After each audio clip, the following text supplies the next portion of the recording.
आज हम इस रिपोर्ट में बताएंगे कि शहाबुद्दीन के सिवान से राजनीतिक किला ढहाने वाले क्यों मीडिया के सवाल सुनते ही तिलमिला उठे। यानी कि चिराग पासवान के पार्टी से गठबंधन करके हिना साहब को टिकट देकर षड्यंत्र रचा गया तो हम पीछे नहीं हटेंगे, बगावत करेंगे। प्रकाश यादव ने कहा कि हम कभी भी शहाबुद्दीन साहब का सराहना नहीं किया, लेकिन उनके परिवार के सदस्य उनके बेटे के कोई आपराधिक कार्यों में सम्मिलित नहीं है। इस पर खुलकर बोले ओम प्रकाश यादव की अगर हिना साहब आएंगी लोजपा का टिकट लेकर तो हम पुरजोर तरीके से पूरे सिवान में विरोध करूंगा। BA, BCom, BSc, MA, MCom करें विश्व की सबसे बड़ी यूनिवर्सिटी इग्नू से। सॉल्व असाइनमेंट्स और गाइड बुक्स प्राप्त करें। संपर्क करें Mahakal computers, DAV PG college के पास, पंच मंदिरा मोड़ से दाहिने, सिवान।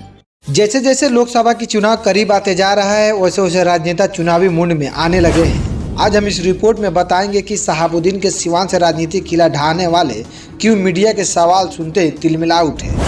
पिछले कई दिनों से हिना साहब का परिवार के गुणगान करने वाले अब क्यों नाम सुनकर भड़क रहे हैं। दरअसल चुनाव करीब है, हर नेता व दावेदार टिकट पाने के लिए अलग अलग तरह की पैतरा अपना रहा है, लेकिन भाजपा के इस बार के मजबूत दावेदार माने जाने वाले ओम प्रकाश यादव टिकट के दावेदार तो हैं ही, लेकिन कॉन्फिडेंस नहीं दिख रही है उनमें।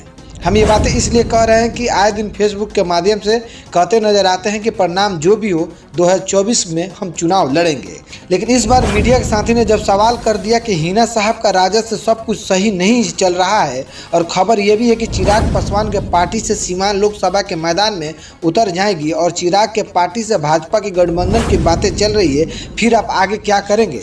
इस पर खुलकर बोले ओम प्रकाश यादव की अगर हिना साहब आएंगी लोजपा का टिकट लेकर तो हम पुरजोर तरीके से पूरे सिवान में विरोध करूंगा। वहीं आगे बोले कि अगर इस तरह से यानी कि चिराग पासवान के पार्टी से गठबंधन करके हिना साहब को टिकट देकर षड्यंत्र रचा गया तो हम पीछे नहीं हटेंगे, बगावत करेंगे। वहीं पूछा गया कि पिछले दिनों आप खूब सराहना कर रहे थे शहाबुद्दीन परिवार के, आज कौन सी स्थिति आ गई कि विरोधी भाषी बात कर रहे हैं। इस पर ओम प्रकाश यादव ने कहा कि हम कभी भी शहाबुद्दीन साहब का सराहना नहीं किया, लेकिन उनके परिवार के सदस्य उनके बेटे के कोई आपराधिक कार्यों में सम्मिलित नहीं है।